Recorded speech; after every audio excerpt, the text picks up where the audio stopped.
وہ بانی نوائب میرے والد ہیں. سب سے بڑی جو وصف ہے بطور صحافی کے وہ یہی ہے کہ انہوں نے جمہوریت کے لیے سارے زندگی جدید ہوتے ہیں. ہمیشہ آمریت کے خلاف ڈٹے گئے اور ان کا انتقال بھی ایوب خان کی آمریت کے دوران اس وقت ہوا جبکہ ایوب خان اپنا ایک آئین کو عام پر مسلط کرنے والے تھے. وہ ان کے انتقال کے بعد ایک مہینے بعد وہ آئین سامنے آیا جس کو بعد میں لائبوں کا گھنٹہ گھر بھی کہا جاتا تھا کیونکہ جس طرف بھی گئے اس میں ایوب خان ہی نظر آتا تھا. آج اس وقت میں 1962 میں اور آج میں اگر آپ دیکھیں تو بہت فرق آ چکا ہے. ملک میں جمہوریت جو ہے اس کا سورج طلوع ہو چکا ہوا پچھلے 3 سال سے جمہوریت ہے. لیکن اتنے سالوں کے باوجود آمریت کے سائے ابھی پوری طرح چھٹے نہیں ہیں اور اس جمہوریت کو بھی ابھی خاصے خطرات ہیں. لیکن مقام شکر ہے کہ اتنے سالوں میں صحافت جو ہے پاکستان میں آزاد ہو چکی ہے. وہ زمانہ صحافت کا ایسا تھا کہ حمید نظامی مرحوم جو ہیں ایک سولو جرنلزم تھا، یعنی ان کی ذات سے منسلک ان کے نظریات سے نوائبت کرنا ہوا تھا. آج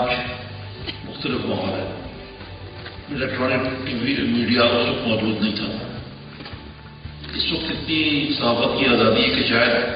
ہم تھوڑے سے اکتا بھی جاتے ہیں اس سے اور لوگ کہتے ہیں کہ جی وہ ضرورت سے زیادہ آزادی ہے.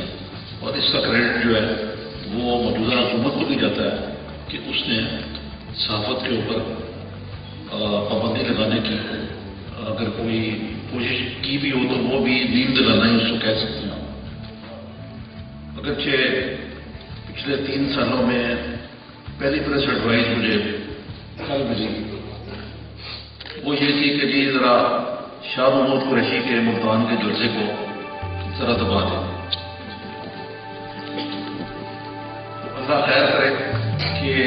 ہمیں صحافت کے لیے جو جدوجہد ہے وہ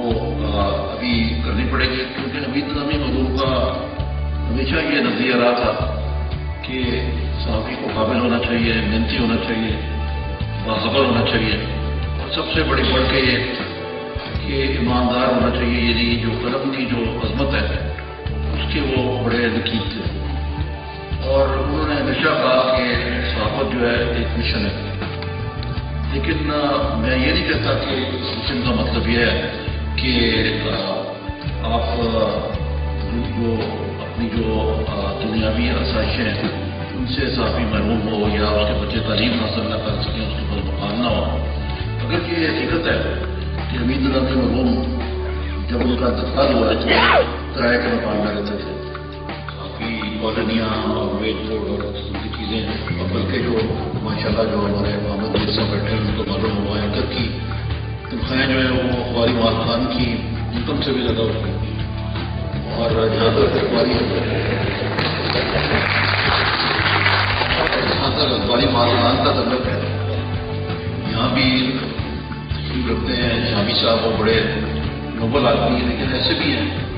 جنہوں نے صحافت کو مشن سے زیادہ میری ذاتی منفت کے لیے یا ذاتی اپنے آپ کو اجاگر کرنے کے لیے استعمال کیا. یعنی مجھے اس بات سے حیرانی ہوتی ہے کہ حمید نظامی مرحوم اپنے اخبار میں اپنا نام تک نہیں چاہتا تھا سوائے بلکہ ان کا بس چلتا تو ان کے انتقال کی خبر بھی زیادہ ان کے اپنے اخبار کا نشہ ہوتی. لیکن آج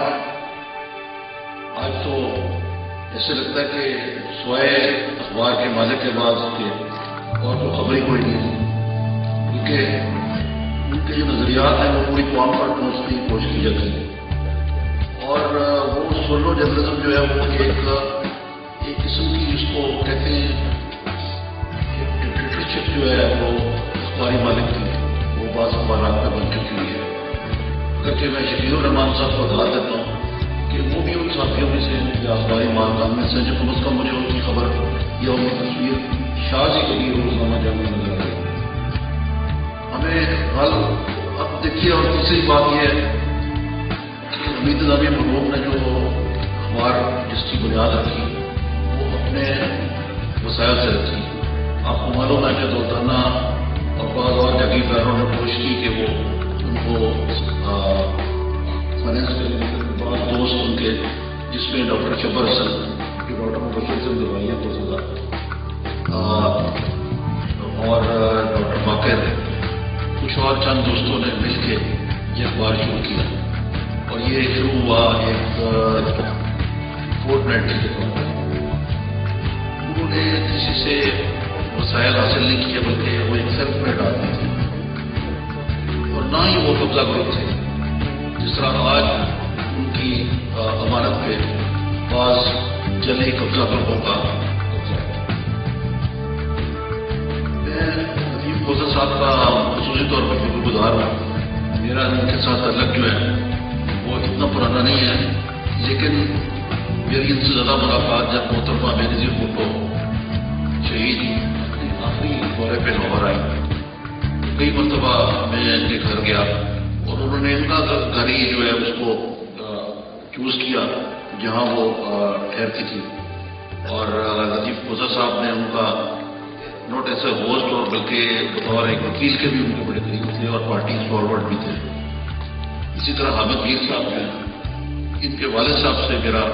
بڑا گہرا تعلق تھا اور وہ حمید نظامی کے قسم کے مرید تھے. اور حامد میر صاحب نے ماشاءاللہ بہت ترقی کی ہے اور اپنے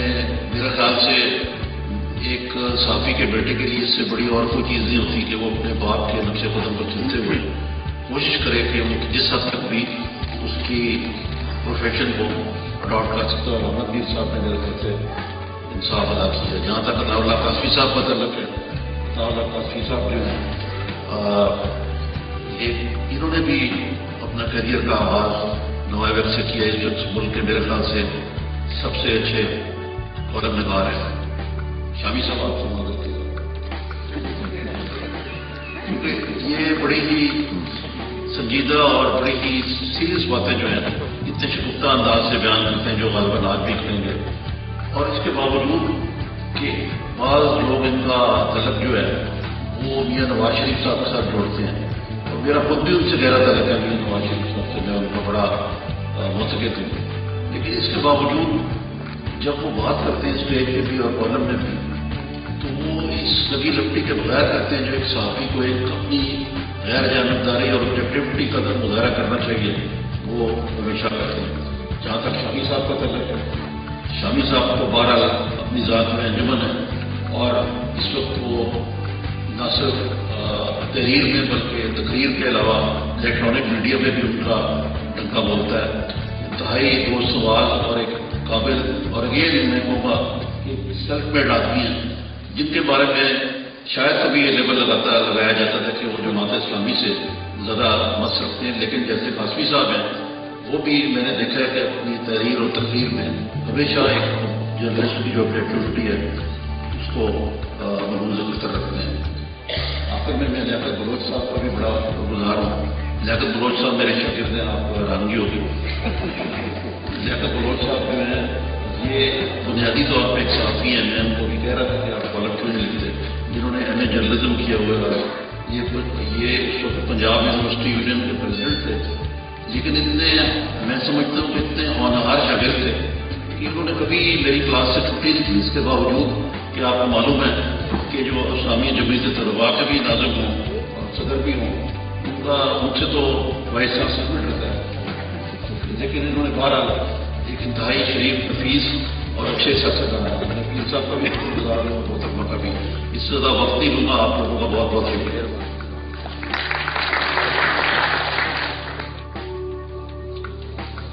بسم اللہ الرحمن الرحیم. جناب صدر لطیف کوثر صاحب, حاضرین محفل, میرے لیے یہ بہت اعزاز کی بات ہے کہ میں آج صحافت میں اپنے آئیڈیل جناب حمید نظامی صاحب کی یاد میں جو ایک تصویر منتخب چلی ہے اس میں مجھے خطاب کی دعوت دی کہ میرے ساتھ جو میرے سینئر ہیں ان کے ساتھ بیٹھنا بھی میرے لیے فخر کی بات ہے. یہ میں کوئی روایتی بات نہیں کر رہا. ابھی عارف نظامی صاحب میں وہ بتا رہے تھے کہ عطاء اللہ قاسمی صاحب نے اپنے کیریئر کا آغاز نوائے وقت سے کیا. اب جب وہ یہ بات کہہ رہے تھے تو میں سوچ رہا تھا کہ میں نے تو کیریئر کا آغاز نوائے وقت سے نہیں کیا, لیکن یہ بات میں آپ کے ساتھ شیئر کرنا چاہتا ہوں کہ میں 5ویں جماعت میں جب پڑھتا تھا, اسکول کا طالب علم تھا, تو میں نے جب کہانیاں لکھنی شروع کی تو میری پہلی کہانی بھی نوائے وقت سے شائع ہوئی. اس لیے میں بھی یہ دعویٰ کر سکتا ہوں کہ میرے کیریئر کا آغاز بھی نوائے وقت سے ہوا. لیکن اس کے علاوہ نظامی صاحب نے کچھ ایسی باتیں کی ہیں جس پہ کہ میرا خیال ہے کہ قاسمی صاحب اور شامی صاحب تبصرہ کریں تو زیادہ بہتر ہے. خاص طور پہ انہوں نے آج مجیب الرحمان شامی صاحب کو انجمن قرار دے دیا ہے, اپنی ذات میں انجمن. تو یقیناً اب شامی صاحب آگے بتائیں گے کہ صحافت کی جو ریمائیں ہیں یہ آج کیا کردار ادا کریں, کیونکہ وہ تو انجمن ہے, سینئر ہے. تو جو صحافت کی جو ریما ہے وہ کون ہے یہ آپ کو بتائیں گے اب شامی صاحب. اور اس کے علاوہ قبضہ گروپ کا ذکر ہوا. قبضہ گروپ جو ہے یقیناً ایک قبضہ گروپ سیاست میں بھی ہے,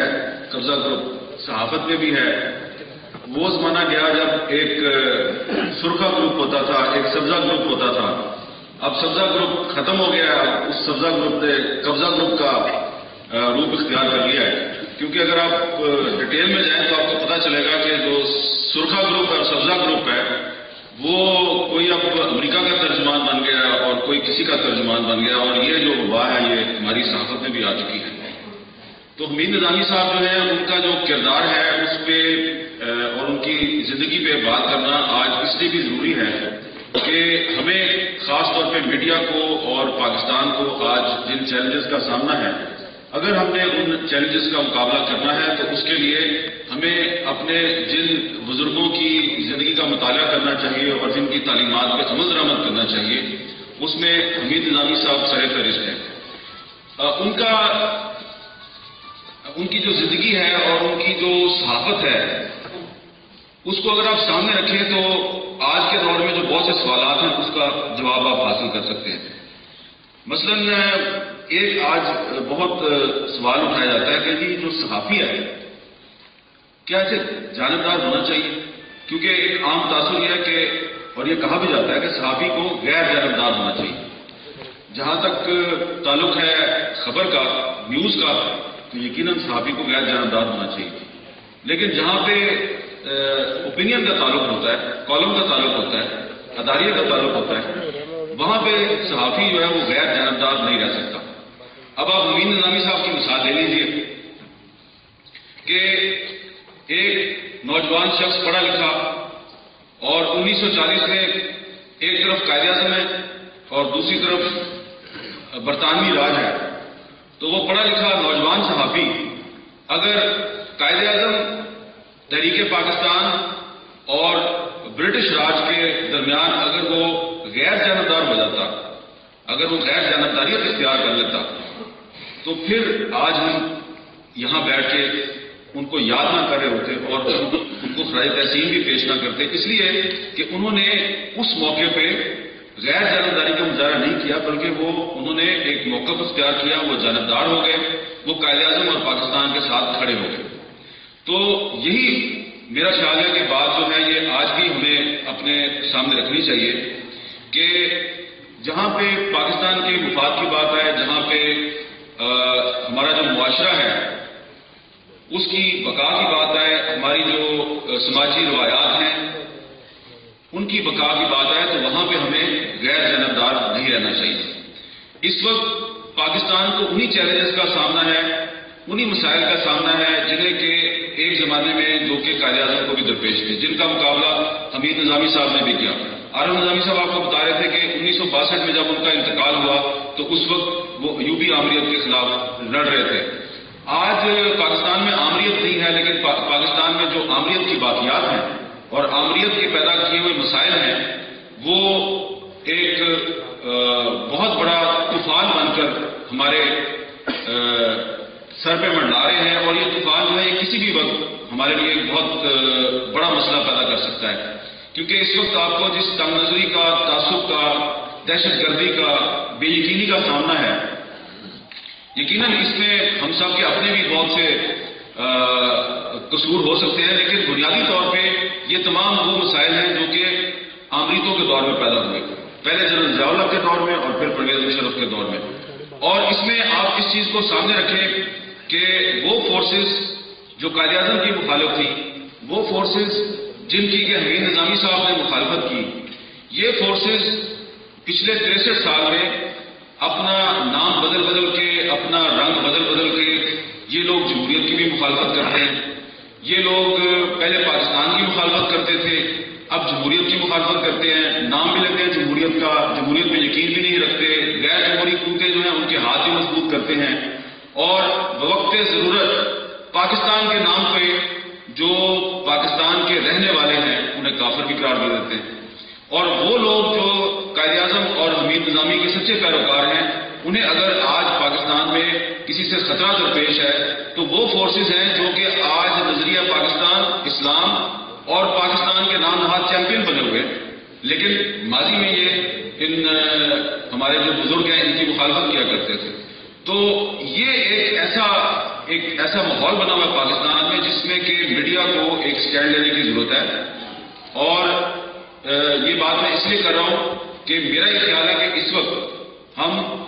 خبر کے معاملے میں تو ہمیں غیر جانبدار رہنا چاہیے، لیکن جہاں پہ معاملہ ہو جمہوریت اور آمریت کے درمیان کسی ایک کے ساتھ کھڑے ہونے کا، تو پھر جو پاکستان کا ایک سچا محب وطن صحافی ہے اور ایک سچا پاکستانی ہے، اسے کھڑا ہونا ہوگا جمہوریت کے ساتھ، آمریت کے ساتھ نہیں. اس لیے کہ پاکستان کی تشکیل ایک سیاسی اور جمہوری تحریک کا نتیجہ ہے. پاکستان کو اگر کبھی زیادہ نقصان پہنچا ہے، آمریتوں کے دور میں پہنچا ہے، تو اس لیے اگر ہم حمید نظامی صاحب کو سمجھتے ہیں کہ ان کا راستہ سچا تھا تو پھر ہمیں جمہوریت کے راستے پہ چلنا چاہیے. ہم دیانت اور بددیانتی، جھوٹ اور سچ، جمہوریت اور آمریت کے درمیان بیلنس قائم نہیں کر سکتے، کیونکہ یہاں پہ اگر ہم بیلنس قائم کرنے کی کوشش کریں گے تو میرا خیال ہے کہ وہ پھر آپ اپنے پیشے کے ساتھ آپ انصاف نہیں کر رہے، آپ پاکستانیت کے ساتھ انصاف نہیں کر رہے. اور ابھی میری بہن جو ہے انہوں نے ریمنڈ ڈیوس کا ذکر کیا. ریمنڈ ڈیوس کا ذکر جو ہے وہ جب کر رہی تھی تو بہت سے میڈیا کے وہ چہرے میری نظروں کے سامنے گھوم گئے جو کہ ریمنڈ ڈیوس کا کھل کر تو حمایت کرنے کی ضرورت نہیں رکھتے، لیکن اس کے لیے بہت ایکسکیوزز پیدا کرنے کی کوشش کرتے ہیں، اور وہ کہتے ہیں کہ جی پاکستان کے لیے بڑے مسائل پیدا ہو جائیں گے. یقیناً مسائل پیدا ہوں گے، لیکن یہ بھی ایک ٹیسٹ کیس ہے. اور ہمیں یہ سوچنا چاہیے کہ اگر قائد اعظم اور حمید نظامی اگر آج زندہ ہوتے اور ایک ایسی صورتحال پیدا ہو جاتی جس میں کہ قانون کی بالادستی کا مسئلہ جو ہے وہ سر فہرست ہوتا تو وہ کیا کرتے. یہاں پہ ایک بات میں ضرور کہنا چاہوں گا، اور اس کو آپ ذرا ٹھنڈے دل کے ساتھ اس پہ غور کیجیے گا کہ اس وقت پاکستان کا سب سے بڑا مسئلہ قانون کی بالادستی ہے. قانون کوئی بھی توڑے، قانون کو کوئی بھی ہاتھ میں لے، اس کا احتساب ہونا چاہیے. اگر پاکستان کا آئین پرویز مشرف توڑتا ہے تو ہم مطالبہ کرتے ہیں کہ جی آرٹیکل 6 کے تحت اس پہ مقدمہ چلنا چاہیے کیونکہ اس نے آئین توڑا ہے. اسی طرح سے اگر ایک نام نہاد امریکی سفارتکار نے لاہور کی سڑک پہ 2 پاکستانیوں کو قتل کیا ہے تو ہم یہ مطالبہ کرتے ہیں کہ اس پہ مقدمہ چلنا چاہیے، فیصلہ عدالت کرے. تو اسی طرح اگر ہم قانون کی بالادستی کی بات کرتے ہیں تو کوئی بھی شخص اس نے اگر پنجاب کے گورنر سلمان تاثیر کو قتل کر کے قانون اپنے ہاتھ میں لیا ہے تو اس پہ بھی مقدمہ چلنا چاہیے. مجھے پتا ہے یہ بات آپ میں سے بہت سے لوگوں کو پسند نہیں آئے گی، لیکن میرا موقف یہ ہے کہ اگر پاکستان میں قانون موجود ہے، اور میں 295 توہین رسالت کے خلاف جو قانون ہے اس کا بہت بڑا حامی ہوں، تو اگر قانون موجود ہے تو ہمیں اس قانون کو استعمال کرنا چاہیے اور اس قانون کا راستہ اختیار کرنا چاہیے. اگر آپ اس قانون کا راستہ اختیار نہیں کرتے اور خود کوئی اقدام کرتے ہیں، اس کا مطلب ہے کہ پھر آپ اس قانون کو کمزور کرنے کا باعث کر رہے ہیں. کیونکہ میں ابھی رات کو ہی ایک انڈونیشیا میں کانفرنس اٹینڈ کر کے آ رہا ہوں. انڈونیشیا میں یہ اس وقت بہت بڑا مسئلہ بنا ہوا ہے. وہاں پہ NGO کے خلاف فسادات ہو رہے ہیں اور وہاں پہ مطالبہ کیا جا رہا ہے کہ انڈونیشیا میں بھی پاکستان کی طرز کا توہین رسالت کے خلاف ایک قانون بنایا جائے. وہاں پہ جو اس قانون کے مخالفین ہیں وہ پتہ ہے کیا دلیل پیش کر رہے ہیں؟ وہ دلیل یہ پیش کر رہے ہیں کہ جی پاکستان میں قانون تو موجود ہے لیکن لوگ تو خود ہی فیصلہ کر دیتے ہیں, خود ہی گولی مار دیتے ہیں, تو قانون انفیکٹو ہے. مجھے وہاں بھی یہ احساس ہوا کہ اگر ہم اس قانون کا واقعی احترام کرتے ہیں تو ہمیں اس قانون کے تحت ہر وہ شخص جو توہین رسالت کا ارتکاب کرتا ہے تو اس قانون کے تحت اس کے خلاف کارروائی کا مطالبہ کرنا چاہیے. اگر ہم قانون توڑنے والے کی حمایت کریں گے تو اس کا مطلب یہ ہے کہ ہم 295C جو توہین رسالت کا قانون ہے ہم اس کا احترام نہیں کرتے. تو یہ بات میں نے اس لیے کی ہے کہ ریمنڈ ڈیوس ایک قاتل ہے اور اس قاتل کا فیصلہ پاکستان کی عدالتیں کریں. اگر آج حمید نظامی صاحب زندہ ہوتے وہ یہی بات کرتے. اگر آج حمید نظامی صاحب زندہ ہوتے تو وہ پاکستان میں قانون کی بالادستی کی بات کرتے. قانون کی بالادستی ہی وہ راستہ ہے جس پہ چل کے ہمیں پاکستان کو مسائل کے موجودہ گرداب سے نکالنا ہے اور یہی وہ راستہ ہے کہ جس پہ چل کے ہم پاکستان سے غیر ملکی مداخلت کا جو راستہ ہے یہ بھی ختم کر سکتے ہیں. کیونکہ اگر ہم ڈرون حملوں کے خلاف یہی موقف اختیار کریں کہ ڈرون حملے بھی انٹرنیشنل لا کی خلاف ورزی ہیں, تو اگر آج ہم نے ریمنڈ ڈیوس کو عدالتوں کے ذریعے اس کے انجام تک پہنچا دیا تو انشاءاللہ تعالی کل امریکہ کو یہ جرأت نہیں ہوگی کہ وہ پاکستان کی سرزمین پہ ڈرون حملے کرے. یہ سب اس صورت میں ممکن ہے کہ اگر ہم پاکستان کے اندر بھی قانون کا احترام کریں, قانون کی بالادستی قائم کریں, تو پھر جب ہم انٹرنیشنل لا کے تحت ڈرون حملوں کو روکنے کا مطالبہ کریں گے تو پھر دنیا ہماری بات سنے گی.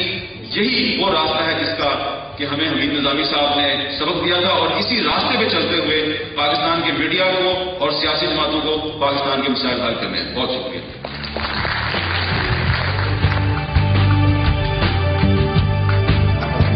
کچھ اور سمجھایا اور انہوں نے آ کے اسٹیج پہ بیان کر دیا. جبکہ حامد میر صاحب جو ہیں یہ ہمارے بھتیجے بھی ہیں اور یہ اس کو ہماری بات کی نسل ہے تو ریما کے منصب پر تو یہ فائدہ ہے.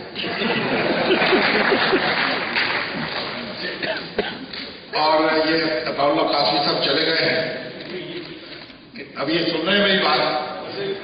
میں سمجھتا ہوں مادام نور جہاں کا منصب جو ہے وہ ان کے حصے میں آتا ہے. اور عارف صاحب نے ان کو سب سے اچھا کالم نگار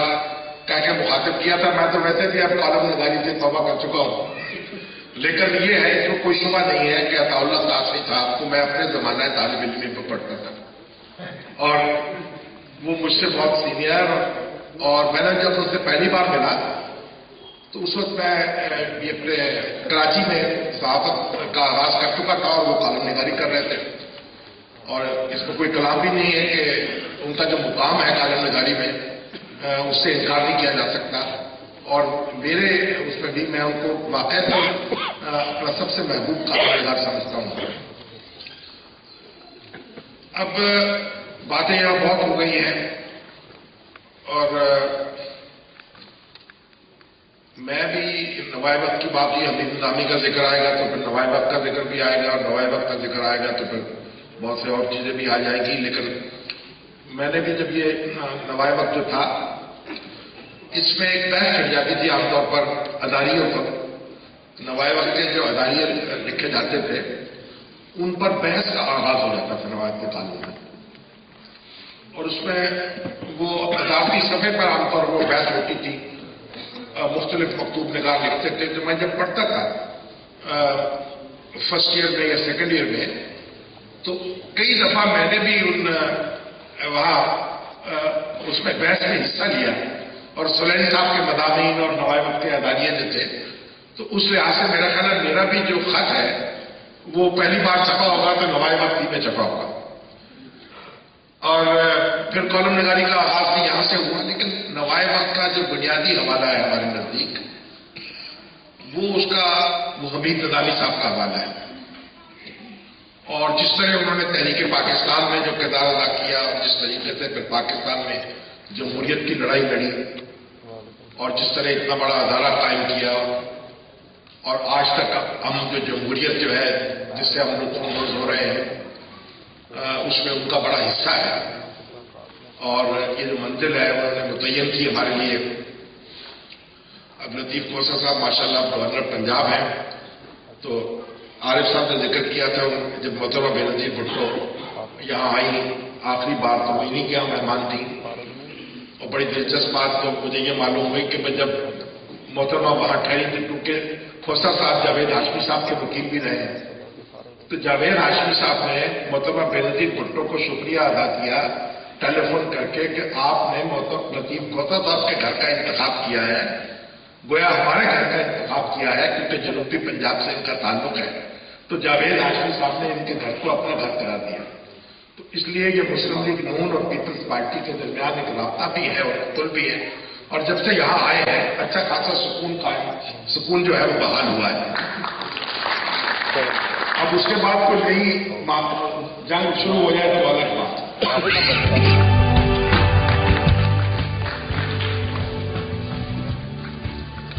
بسم اللہ الرحمن الرحیم۔ جناب عارف نظامی صاحب، جناب لیاقت بلوچ صاحب، جناب امین الحسنات شاہ صاحب، جناب عطاء اللہ قاسمی صاحب، جناب مجیب الرحمان شامی صاحب، جناب حامد میر صاحب، جناب منازع احسان صاحب، ارشاد عارف صاحب، خاتین و حضرات، مجھے ان تمام دانشور صاحبان جو مجھ سے پہلے اپنے مقالے یا تقاریر کر چکے ہیں، مجھے اپنی کم مائگی کا بہت شدت سے احساس ہے، اور اسی احساس کے میں سمجھتا ہوں کہ میں یہاں نہ تو اس مٹھاس سے اور اس خوبصورتی سے اور روح حسن سے جس طرح سے قاسمی صاحب نے اپنا مقالہ پڑھا، اور نہ ہی اس گرج اور کڑک کے ساتھ جو لیاقت بلوچ صاحب نے یہاں ارشادات فرمائے کر سکتا ہوں یا کروں گا، اور حامد میر صاحب نے بڑی لاجسٹک طریقے سے اپنی جو ہے اس کو صحافت کی پر جو انہوں نے اپنا تقریر کی ہیں، اور اس کے جو ہے جو ایک انڈیپینڈنٹ رائے اور ایک خصوصی موقف کی بات کی ہے،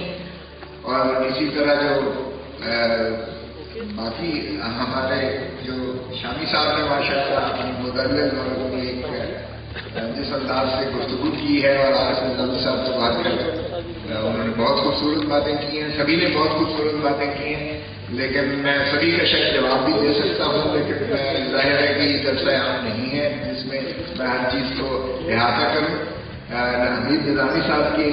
حوالہ سے جو بات ہے مقالہ ہے وہی میں عرض کروں گا، اور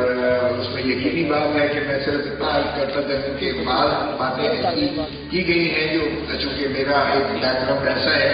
جو قانون سے متعارف ہے، متعلق ہے اور 4 دہائیوں پر محیط ہے، تو میرے اپنے اوپر ایک ڈسپلن ہے کہ جو معاملات سبجوڈس ہوتے ہیں، جو معاملات عدالت کے دائرۂ اختیار میں ہوا کرتے ہیں، ہم ان پر جو ہے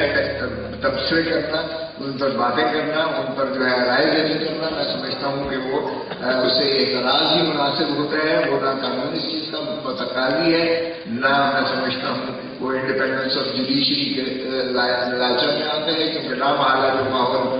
باہر کریٹ کیا جاتا ہے اس کا اثرات ہوتے ہیں اور وہ نامناسب ہوتے ہیں ایک آزاد عدلیہ کے دائرہ سے۔ اور اگر آپ دنیا میں دیکھیں تو ان کے نظام میں جب وہ ایک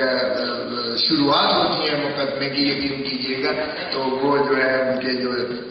جوررز ہوتے ہیں ان کو مقید کر دیا جاتا ہے، اور وہ ان کو کسی سے دسترس نہیں ہوتی ہے، اور وہاں یہ چیز کا جو ہے اجازت نہیں ہوتی ہے کہ اس پر جو ہے تبصرے کیے جائے یا اس پر اپنی رائے دہی کی جائے۔ تو ہر ایک کی اپنی اپنی اس پہ میں سمجھتا ہوں کہ ہم اس اختلاف رائے کو بھی ہم بڑے بردباری سے اور بڑے تحمل سے ہم